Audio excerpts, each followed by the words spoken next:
নমস্কার। Watchdog journalism tuition class থেকে আমি অর্ক। আজকে আমরা একটুখানি পেপার অ্যানালিসিসে আমরা বসবো।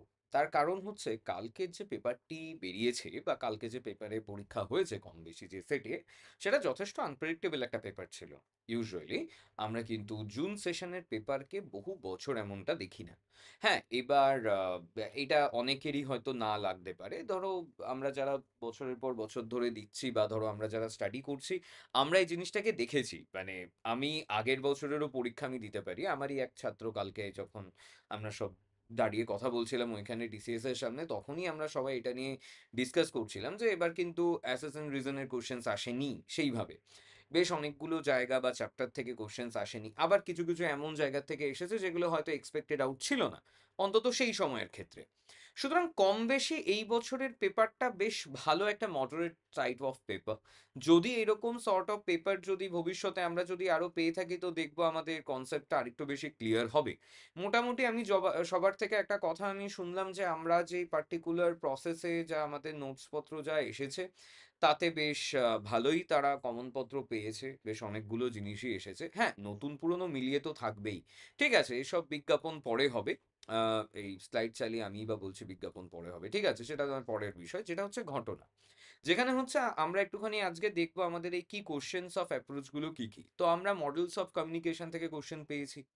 আমরা প্রফেশনাল জার্নালিজমের জায়গা থেকে আমরা কোশ্চেনস পেয়েছি। আমরা নিচ জার্নালিজমের কিছু কোশ্চেনস পেলাম। সিনেমার পেলাম।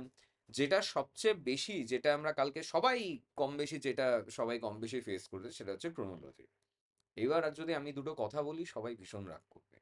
আমরা ১ নম্বর আমরা কেউ সাল মুখস্থ করব না। দাদা, টেবিল চার্ট মুখস্থ করলে কি কনটেক্সট জানা যাবে?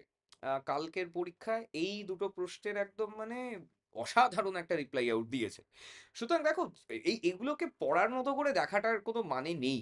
মানে একটা জিনিস তোমরা মাথায় রাখো, এখানে আমার কাছে কম বেশি অনেকেই তো পড়ে। তারা কেউ কলেজে পড়াচ্ছে, কেউ নিজেরা বাড়িতে পড়াচ্ছে বা কেউ কোনো প্রফেশনে রয়েছে। ক্রোনোলজি প্রত্যেকের জন্য ইম্পর্টেন্ট। ক্রোনোলজি যদি ইম্পর্টেন্ট না হতো তাহলে বা আমরা যদি ক্রোনোলজি প্রপার আউট হইতে যদি আমরা মুখস্থ না করতাম তাহলে এটা ইম্পসিবল। কি সুন্দর কতগুলো কালকে সাউন্ডের দিয়েছে একটা না দুটো, এডিটিং এর দিয়েছে একটা না দুটো। এই সবকিছুর একটা ক্রোনোলজিক্যাল ফরম্যাট থাকে, আর একটা থাকে টেক্সচুয়াল ফরম্যাট। আমি এখানে একটা জিনিস আমি একটুখানি দেখাতে চাই। এটা দেখালে পরে সবার মোটামুটি একটা আইডিয়া লাগবে যে কিরকম ভাবে। আচ্ছা, মোটামুটি এইটা তোমার আমার ধরো আমার ব্যাচে আমি যেটা করেছিলাম সেটা হচ্ছে কম বেশি ধরো যারা যারা রয়েছে তাদের প্রত্যেককে তোমার এই পার্টিকুলার এরিয়া অফ প্রসেসটা দিয়ে দিয়েছিলাম যে এরকম টেবিল চার্ট ফরম্যাট করে দিলাম এবং এই টেবিল চার্ট ফরম্যাটটাকে একটুখানি দেখে যাবে পরীক্ষার সময়। এখানে আমরা সালপত্রগুলো সব করে দিয়েছি, বিভিন্ন প্রোটোকলগুলোকে করে দিয়েছি। হ্যাঁ, আচ্ছা, দেন এখানে আমাদের যে লস গুলো রয়েছিল, হ্যাঁ, সেই লস গুলোর একটা টেবিল চার্ট এবং তার একটা তোমার এই সরি লস বলছে, হ্যাঁ, এটা আমাদের যদিও অ্যাজ অ্যাডভার্টাইজমেন্ট অ্যাক্টস এর উপরে কিছুগুলো রয়েছে। আচ্ছা, দেন আমরা জেনারেল অ্যাডভার্টাইজমেন্ট অ্যাক্টস গুলো, কারণ আমরা দেখেছি এগুলোর থেকে কোশ্চেন্স এসেছে। আমরা দেখেছি এগুলোর ফরম্যাটকে নিয়ে প্রচুর ট্রাভেল আউট হতে হয়েছে সবাইকে। এখানে একটা ছোট ছোট করে সেকশনস গুলো করেছি। ঠিক এরকম আমাদের সিনেমার জিনিসও রয়েছে, আমাদের সিনেমার কনটেক্সটও রয়েছে, ফিল্ম মুভমেন্টের কতগুলো জায়গা রয়েছে, পুরো একদম লম্বা টেবিল চার্ট আউট করে করে দিয়েছি। আচ্ছা, না, এগুলো অবশ্যই বিজ্ঞাপন ফ্যাক্টরের জন্য দেখাচ্ছি না। এটাকে দেখানোর পেছনে কারণ হচ্ছে একটাই, যে আমরা যখন নাকি কোনো একটা নোট ফরম্যাট তৈরি করি, আমাদেরকে এই পার্টিকুলার স্টাইল অফ নোট ফরম্যাটে আমাদেরকে কাজটা করতে হবে। আইদার আউট কিন্তু আমরা এদের থেকে প্রপার কোনো ইনফরমেশন বা ধরো প্রপার ভ্যালুজ অফ ইনফরমেশনস আমরা কিন্তু কেউ পাবো না। সুতরাং এখন থেকে সবাই তৈরি হয়ে যাও। হ্যাঁ? যে যারা ধরো ডিসেম্বরের এক্সাম ধরো যারা দেবে, ডিসেম্বরের এক্সামের জন্য আমাদের ক্লাসেস অন হয়ে গেছে। হ্যাঁ, এই যে ক্রোনোলজিক্যাল ফ্যাক্টর গুলো এগুলোর উপরে আমাদের রেগুলার আমাদের প্র্যাকটিসেস আউট হতে থাকে। এবং এই জিনিসটা সবাই মাথায় রাখো, কোশ্চেনের ক্রিটিসিজম করাটা বন্ধ করো। আমি কালকে আমি দু একটা বিষয় আমি শুনলাম যে হ্যাঁ এরকম বিষয় হয়েছে। দেখো, যে তোমার জন্য কোশ্চেনটা সেট করছে সে তোমার বেস্ট মেরিটটাকে ভেবেই তোমার জন্য কোশ্চেনটা সেট করছে।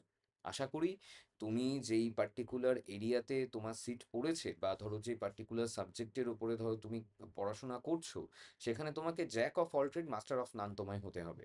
তা বাদে তোমার কাছে আর কোনো অপশন নেই।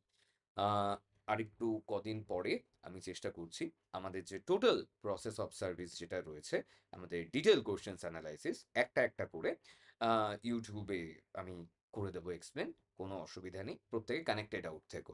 আর কোনো ধরনের কোনো অসুবিধা হলে যে এরকম ব্যাপারটা একেবারে এরকম নয়। যারা আছে তারা জানে যে যদি বিশেষ করেও যদি কোনো অসুবিধা হয়ে থাকে, তো আমাকে সেটা জানালে পরে তার আলাদা হবে। আমাকে একজন একটা খুব বাজে কথা বলেছিল যে, "ফ্রিতে নোটস কি তুমি তাদের জন্যে দাও যারা পড়তে পারে না?"